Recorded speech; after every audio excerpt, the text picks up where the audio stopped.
Hi, everyone. Welcome back to Some Seminarians. I'm Eric, and today I'm joined with Joseph, Moses, and off camera, Diego. And today we're going to be talking about the Discernment House, what it is exactly, who lives there, and our own personal experiences living in the Discernment House before we enter seminary. So, Moses, Joseph, what is the Discernment House? Well, that's a good question. So the Discernment House is a program that we have here in the Archdiocese that is sort of a preparatory stage for a seminary life, but it's more of a program that we have for young men who are discerning their vocation in life, discerning whether they're called to the priesthood, to religious life, and guys who are just open to that possibility. I don't know if... Yeah, no, absolutely. It's a good opportunity for, like you said, Joseph, for young men who are discerning a vocation to the priesthood or religious life. An opportunity here in the Archdiocese of San Antonio on campus at Assumption Seminary that allows young men to continue to work. I think that's really important. They can continue to work or go to school while they live on campus and get to experience a little bit of seminary life with other young men who are also discerning as well. So I know each one of us has our own personal experiences in that. I was in the Discernment House, in 2020. And so there were just a few of us. There were three of us to start. One of the young men discerned that his calling to the priesthood wasn't what the Lord was calling him to, or at least at this time. So he ended up discerning out of the house. But the rest of us, me and Nicolas, we both entered seminary ultimately. So for me, it was a really good opportunity to experience what seminary life was like. And then that routine of prayer as well, because we had the sacraments, the liturgy of the hours, some formation talks with the vocations director, which was very, very beneficial to me in my discernment process. Mm-hmm. So why do we have the Discernment House? Why can't we just go straight into seminary? I think it's very important to have the Discernment House, especially for those that are a bit uncertain about whether they actually want to enter the seminary. Mm-hmm. It's not sort of jumping in headfirst into seminary. It's that, like you said, preparatory stage. Kind of getting your feet wet. Testing the waters, all that. It's not as intense as entering right out of the gate in seminary. And like what Moses said, you can still work and or go to school if you need to. Kind of live a normal life like during the day, but like morning and evenings, you'll be in that community life. It's like a 1 foot in, 1 foot out situation. Yeah. And I know I appreciated that when I was in the Discernment House. Yeah, if I can just butt in here, in my own personal experience, when I came into the seminary, there wasn't a Discernment House. The first semester was actually when they were trying to figure it out. And I think for me, coming straight in and then seeing guys in the Discernment House, I was like, wow, like that would have been cool to experience. Like, yes, it was good for me to join when I joined. But at the same time, there was a lot of uneasiness of like coming straight into the Discernment House, like y'all are saying. For me, I was working after high school and I was going to school. And then, I mean, you can only learn so much of the experience of being in the seminary from like visits and things like that. But I think actually living on campus really gave, I think from seeing you guys enter into the seminary now, this like understanding of how things work and kind of a better flow coming in instead of just being like thrown into the deep end. So I think a little bit of me wishes like, oh man, maybe that would have been nice to have that step in before I joined. Yeah, it's also part of what Pope Francis kind of give the initiative for like the Universal Church, what is called like the propedeutic stage, which is just like a fancy term meaning like a sort of a preparation before seminary. And that's what this is really. It's a preparatory program for guys to become familiar with the sort of lifestyle that they might be going into. More of a scheduled, intense prayer life, community life especially, right. Is a big part of it, and then just that kind of that more of a formation of the person. Right. Yeah, I think it's oftentimes we get the question about how did you discern into seminary, right? And so part of the vocations office here in the Archdiocese of San Antonio, one of the programs, like we said, is the Discernment House. They have the Life Awareness Retreat, they have Come and See events, and they have many programs that are tailored toward guys at different stages of their discernment. So certainly we all, I'm sure, experienced the Come and See weekend retreat or the Life Awareness Retreat. But as we continue to journey with the vocations director and in our own prayer life, discerning that, no, I think I'm called, I feel called more and more to enter into seminary. After we've had those experiences of the retreats, then the Discernment House is the next natural step in our progression of discerning seminary, which I just want to, like any young men who are out there considering seminary, recognize that you don't turn off one life and turn on a seminary life and become a seminarian overnight. It's a very gradual and prayerful experience, journeying with a vocations director, a spiritual director as well, and other young men who are considering seminary life as well. And so the invitation to come to the Discernment House, I think, is a really powerful experience. We might all agree with that. And I know for me, I didn't want to do the Discernment House. Oh, same here. Yeah, it wasn't something I was interested in, but the wisdom of the church, the wisdom of the of discernment is know that it's a lengthy process. It can be of just really, really listening to the Spirit and allowing yourselves those opportunities to grow. And it's a good segue, like we said already, into seminary life. And so, Eric, what were kind of like your experiences in the Discernment House that maybe helped you to recognize that seminary was really in your future? Yeah. So one of the things I really appreciated that was part of the Discernment House and the formation involved with it was the time of prayer.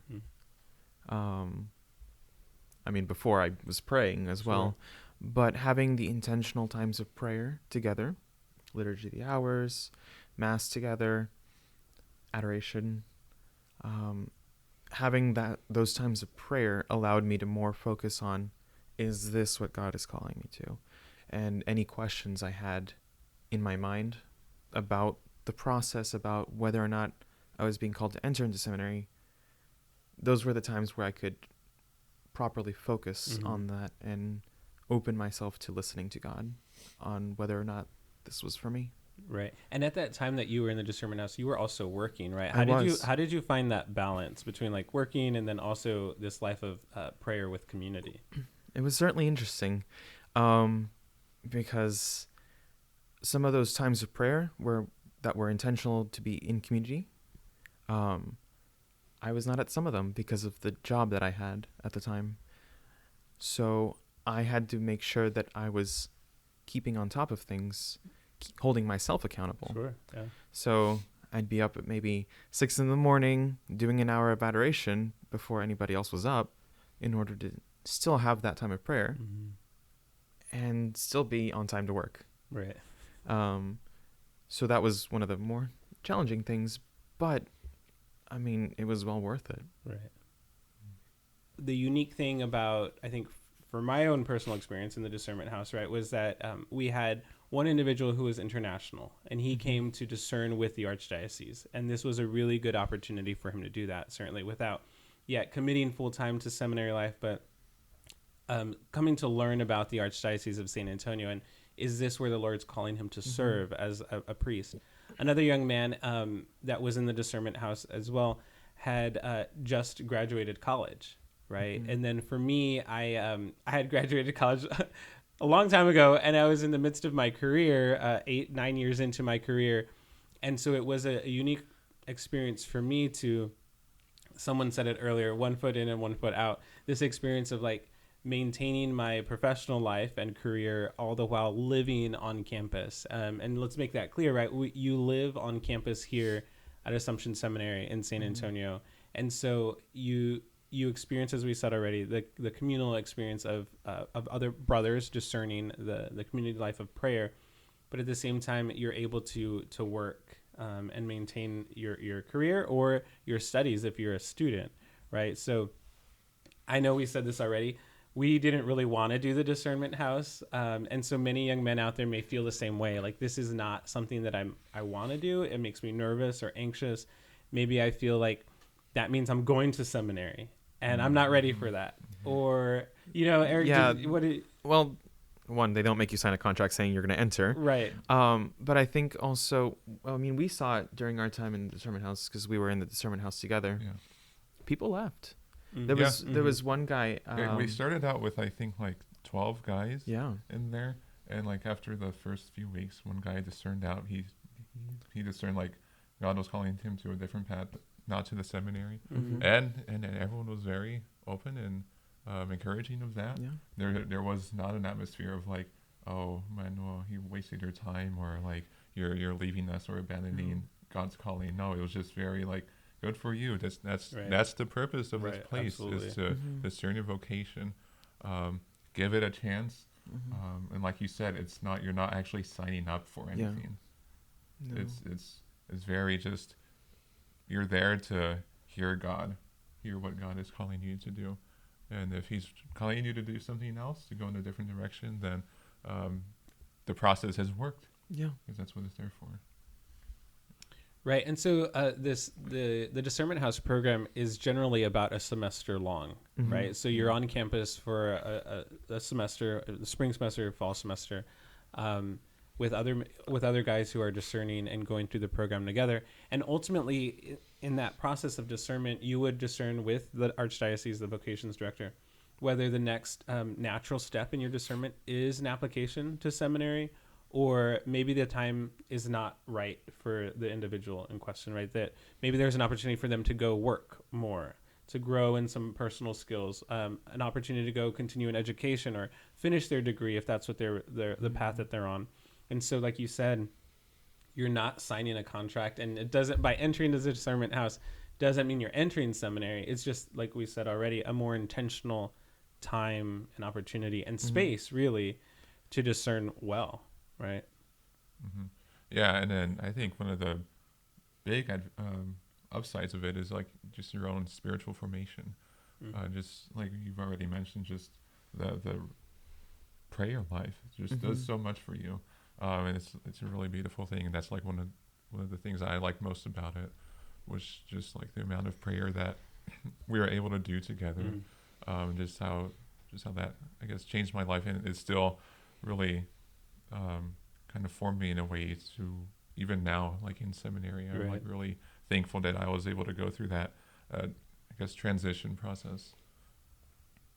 I was wondering, for me, coming into the seminary, and I wonder if it might be the same for y'all into the Discernment House. One of the things I really enjoyed is having like a spiritual guide. In the case of the Discernment House, the vocation director. So for me, coming into the seminary, we have a spiritual director and a formation advisor. And there's people also like in the community. I know we talked about this, like how important it is to have an environment that allows you to discern. So I'd just like to ask y'all, how was that transition being made? Like, did you have a spiritual director beforehand, before you came in? And then if you did or didn't, like, how was that like coming into Discernment House? And how was that relationship with them helpful for you to continue discerning what is God calling you to do? Yeah, for me, one of the great gifts, and I want people listening to really understand this, that you don't discern by yourself. You don't just knock on the door of the seminary and say, hey, I'm moving in because I think I'm supposed to be a priest, right?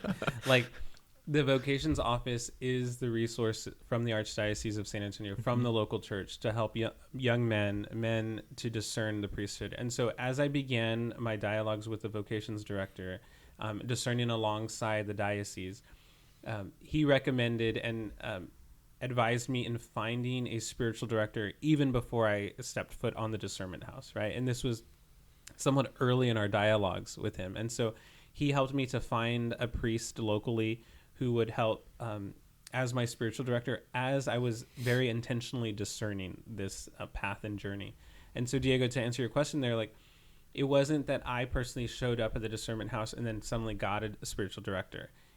The vocations office, the vocations director are very intentional with the young men that are considering this, and they're constantly working with each one individually and uniquely And in my case, the vocations director helped me to find a spiritual director well before I entered the Discernment House. And then that relationship continued through the Discernment House because this priest knew my journey and where I was, and he helped me to come to the Discernment House, and then also helped me to process my experience at the Discernment House as well. And so certainly those resources of a spiritual director and vocations director are available to us at the Discernment House.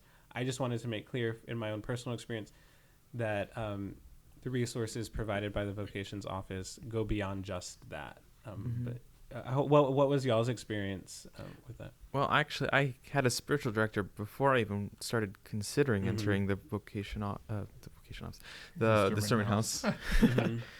And that was definitely very helpful because, as you said, we don't discern alone. Right.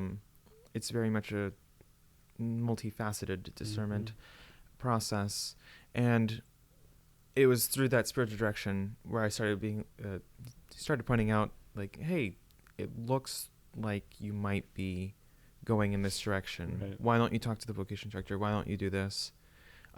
So that was definitely very helpful. And I mean, as you said, the vocation office has resources for us, for any person really, that would be looking into a vocation. Joseph, I'm not sure what. Well, I mean, I guess just to say, like, if there are people who don't really have a spiritual director, in our experiences, they actually gave us one as we were there, and I know some people already had one before, and they like kept one, the one that they had as well, but they provided us with our own spiritual director that to walk with us and guide us in that semester that we were there, and just helping us on our journey. So even if you don't have one before, Right. if you've never had one, they'll provide you for one. I think another important thing, some other things that might ease people's concerns or worries is like money or finances. Some people might be worried, like, oh, I don't know if I'll be able to pay for this, or how much does this cost? No worries, it's all free, thankfully. Room, board, housing is all free. Praise be to God. You live here on campus. Everything's paid for. You have meals here. You can go to the cafeteria and get breakfast, lunch, and dinner if needed. So that, I know for me, that was like a big relief. And I didn't have to worry about, after college and student loans and everything. Like, I was like, I don't want to pay even more after all that. So for me, it was really nice to just be here and not have to have that, I guess, affecting or influencing my decision at all. So I know that if there's anyone out there that's a concern, just so you know, that's the situation. And that's really to our benefit as well, because without having these worries, we can more properly discern what it is that God's calling us to in life. Right. I think one of the other aspects of the Discernment House, we've touched upon a couple, that's really important, is the community life. As I said earlier, it's kind of like the Discernment House is like dipping your toes into what it could be in seminary.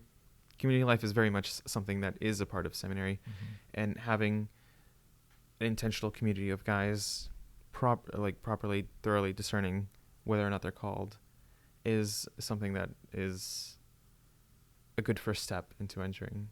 I know we had a great time with the group that we were with. Yeah, we had a really nice group of guys.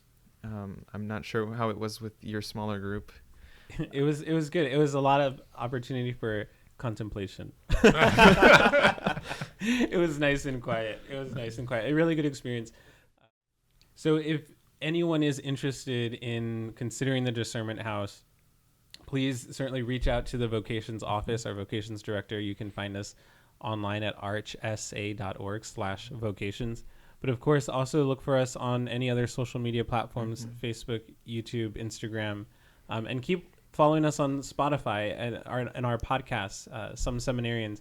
Part of the discernment process is, as we said already, journeying with others. And a good thing you can do is come to learn more about other seminarians who are here in the Archdiocese of San Antonio. And a good way to do that is through our social media platforms. our YouTube and Spotify especially. And then send an email, reach out to the vocations office, take that leap of faith, trust that this is a good opportunity to discern well. And I think that's the biggest thing that the Discernment House offers for us, is to discern well with others and not in isolation and alone. And so we'll be praying for all of those discerning. Please also pray for us, those in the Discernment House, and those as seminarians for the Archdiocese of San Antonio. Your prayers sustain us for sure, and know that we're praying for you as well. So thank you so much for tuning in, and we'll catch you next time. God bless. Bye.